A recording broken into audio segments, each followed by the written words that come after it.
everyone, it's the professor. Today we'll be discussing some of the application questions of HCF and LCM. In our first question, we'll be discussing a question that involves both HCF and LCM, and then we'll shift our focus primarily on HCF, and in the coming video lectures we'll move on to LCM also.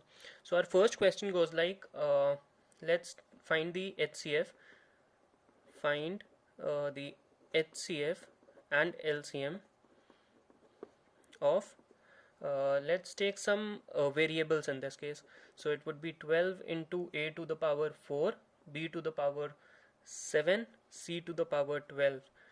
This is our first number. We can take the second number as 36 into a to the power 3, b to the power, let's take 2, c to the power 15, and let's take the third number as 20, a to the power 7, b to the power 1, let's take c to the power of 8.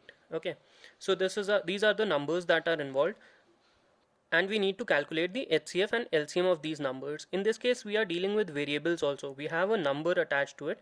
There is a 12, there is a 36 and 20. But with these numbers, there are variables a, b, c, and they are raised to certain powers. So how to go about these type of questions? The process goes the same way as we have discussed for the basic numbers. So in this case, we can consider it as two separate questions. We can find out the HCF of these numbers 12, 36 and 20, as well as LCM of these numbers, and we can calculate the HCF and LCM separately of these variables. So let's see how. So the HCF, if I talk about HCF first, okay, and this side I'll do LCM. Okay, so talking about HCF, the HCF of 12, 36 and 20. 12 is 4 into 3, 36 is 4 into 9 because I have taken 4 as common, and 20 is 4 into 5. So all are multiples of 4. So, and I can see that only 4 is the number that is common in all these three numbers. There is a 3 here, there is a 9 here, and there is a 5 here. There is no 3 present. So I can say that HCF of these numbers 12, 36 and 20 would be just 4. So my HCF is 4. Okay, as far as these numbers are concerned. Now taking count of the variables that are involved in these numbers, we have a to the power 4 here, a to the power 3 here, and a to the power 7 here.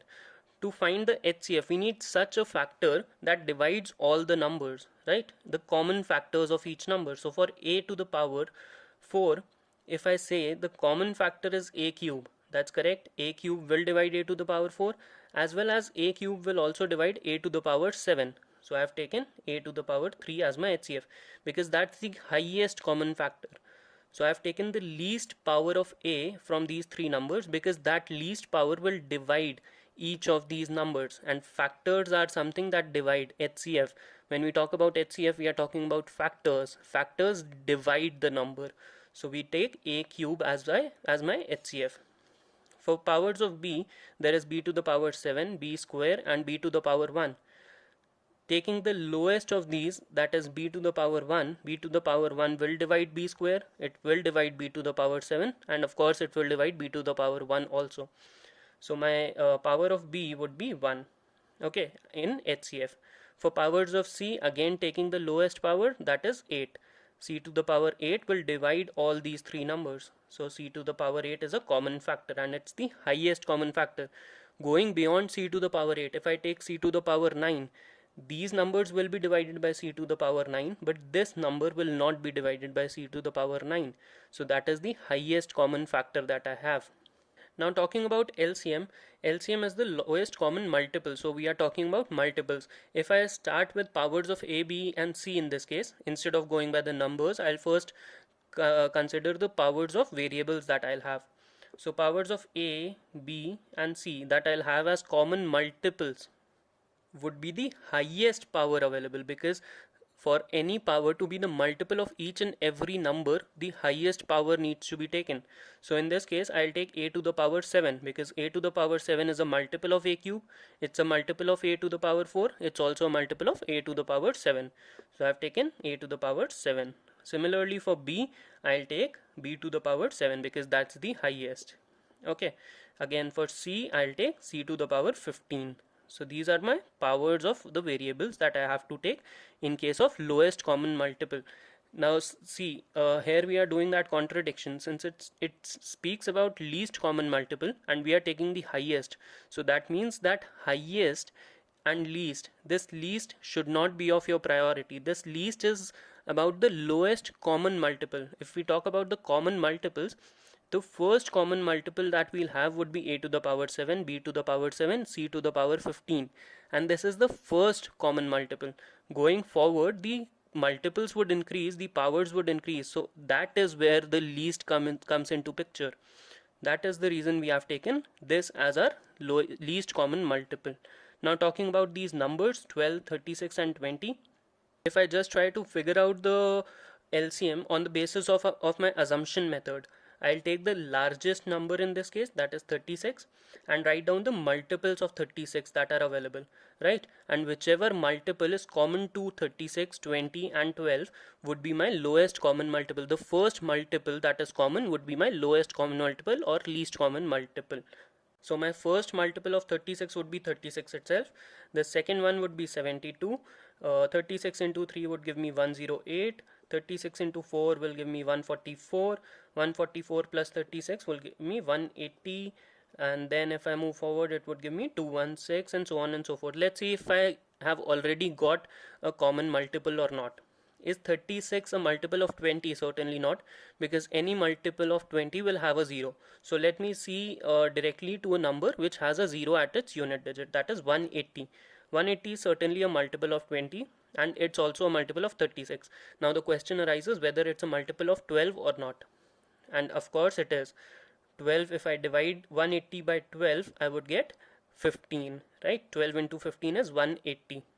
So 180 is my common multiple over here, and since it's the first common multiple, that means it is the least common multiple also. So my LCM is 180. So LCM for these numbers would be 180 into a to the power 7, b to the power 7, c to the power 15. So that is how you calculate HCFs and LCMs. Now let's move on to a much better question in terms of application, the kind of question that you'll see in exams and your mocks when you are taking. So now we are shifting our focus to primarily to HCFs only. So our question goes like, if the HCF of two numbers, okay, two natural numbers is, let's take 15, okay, and so if this is the case, okay, I'll write the question afterwards. First let us understand what this implies. So my HCF of two natural numbers is 15, okay, that means 15 is the only common factor that is available. So whatever is multiplied to that 15, since 15 is a common factor, so these numbers can be of the form 15x into 15y, that's correct. And these x and y should not have anything in common apart from 1. That means x and y should be co-prime. If I would say co-prime are numbers which have only 1 as their common factor and nothing else. We have already discussed in the very basics of number system. I hope this is very clear what co-prime means. If in case it is not, you can visit that video again. I'll put the link in the description. So now I know that these two natural numbers are of the form 15x into 15x and 15y. Only then their HCF is 15 and x and y are co-prime because they don't have any other common factor to each other, right? Now let's extend our question. So we have the HCF of two natural numbers is 15. Let's take the sum of these numbers is, let's take 120, okay. How many such pairs exist? Okay, so we are talking about pairs. So in this case it's about unordered pairs. All right, it is not ordered pairs because we are not assigning what x and what y is. We just want to calculate the number of pairs that exist. A into b is as same as b into a, right? Because we are talking about only pairs, we are not talking about ordered pairs. Now the very basic approach to this question is firstly understanding that these numbers are of the form 15x and 15y. Only then the HCF is 15 and x and y are co-prime to each other. Now let's try to build an equation over it that sum of these numbers is 120.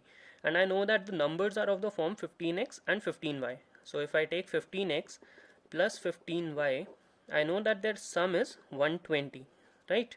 And 120 is a multiple of 15 also. So if I take 15 common from here and I cancel this 15 from this, I'll get x plus y is equals to 8, right? So these are the values of x and y. These are not the numbers. These are just the x and y's that I have assumed over here. If I talk about the numbers, I have to plug in some value of x and y in this area. Okay. Here if I plug in values of x and y, I'll get the natural numbers that were spoken of in the very beginning. Now let's try to find out our answers. So we need to calculate how many such pairs exist. X plus y is given as 8. So if I plug in values of x and y each, if I take the values as x is equals to 1, because we are talking about natural numbers, so x cannot be equal to 0. Natural numbers start from 1. Okay, if I take 0, so 15 into 0 will give me 0, and it cannot be 0, so it has to be at least 15. So I can plug in the value starting from 1, right? So if I plug in x is equals to 1, so y would be 7, right? So this is my first value, first pair. 2 plus 6 will give me 8, 3 plus 5 will give me 8, and then 4 plus 4 will give me 8. And if I go beyond that, it would be the repetition, because again 4 plus 4, then 5 plus 3, 6 plus 2, and 7 plus 1, which are as same as these numbers, these pairs that I have written, because we are talking about unordered numbers here. So right now we have met the second condition, that the sum of these numbers is 120. Our condition that was an implication of the statement that HCF is 15 was that x and y should be co-prime. This was the implication that we found out, right? So if I talk about x and y, that they have to be co-prime, and I take the case of 2 plus 6, 2 plus 6 are not co-primes. They have a common factor as 2 also. So this is not possible. Similarly for 4 plus 4, it is again not co-prime, so these are not applicable in this case. So only options that I have is taking x is equals to 1, y is equals to 7, or x is equals to 3 and y is equals to 5. So only 2 such pairs exist. If it had been ordered pairs, then 4 such pairs exist. Okay, and in case you need to find out the numbers, I can simply plug in this 1 and 7 in 15x and 15y. That means 15 into 1, 15 into 7. I'll get 15 and 105. The other number would be 15 into 3, 15 into 5. This would be 45. This would be 75. So 15 and 105, the sum is 120, and the HCF in this case is just 15. Similarly for 45 and 75, if I add them up, I'll get 120, and the HCF is just 15. So my answer has been satisfied. There are 2 such pairs. Okay, so that is how you approach such type of questions. Let's do one more question before we wind up this video lecture. So let's take our question like, so it would be an extension of this question only. Instead of sum, I'll just take a multiplication of certain numbers. So our question goes like, if HCF of 2 natural numbers is, let's take 18. Okay, the HCF of 2 natural numbers is 18. Now immediately after reading the statement, I should know that my numbers have to be of the form 18x and 18y, because HCF is 18. So these numbers are of the form 18x and 18y, where x and y are co-prime. So these are the statements that I should be very quick to realize. X and y are co-prime.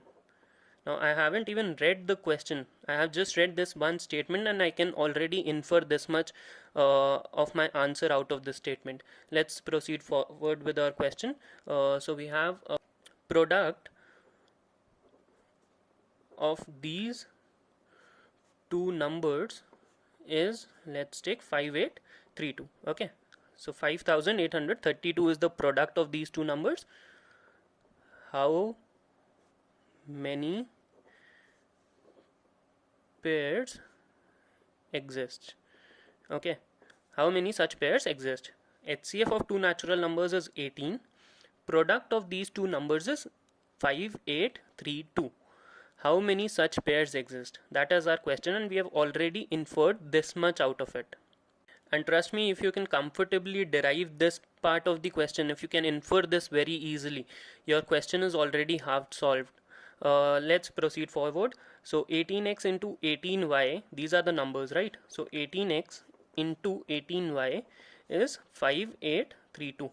If I just take out 18 square common, I mean just send these 18s in the denominator here and divide it.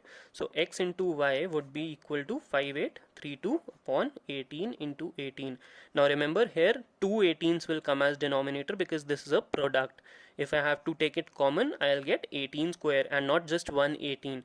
That was the case with an addition. This is a multiplication, so powers will get added up. So let's try to divide it. So if I divide this by 18, 18 threes is 54, then 20, I'll get 43. So that means 2, 36, 72. 72 is 4 times, right? 18 fours is 72. So I got 324. Again, I know 18 square is 324.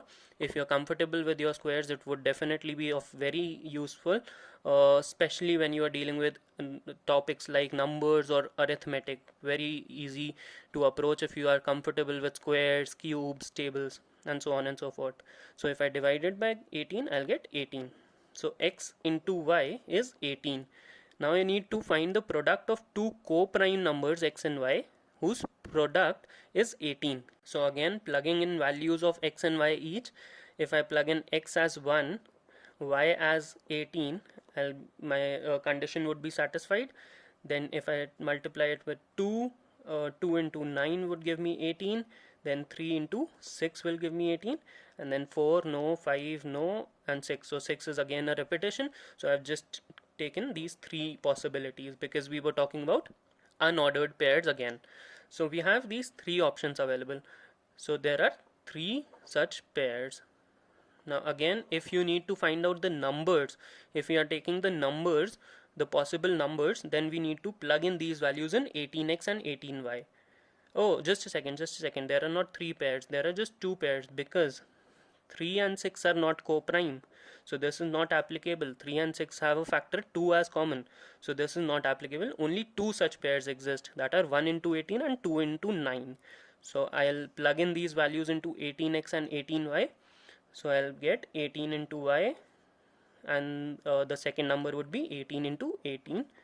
So that means the first pair is 18 and 324. The second pair, if I talk about 18 into 2 and 18 into 9, that would be 36, and that would be 162, right? 18 nines are 162. So these are the possible pairs of such numbers. So that's about this video lecture. Keep studying, stay safe. I'm the professor. See you. Bye bye.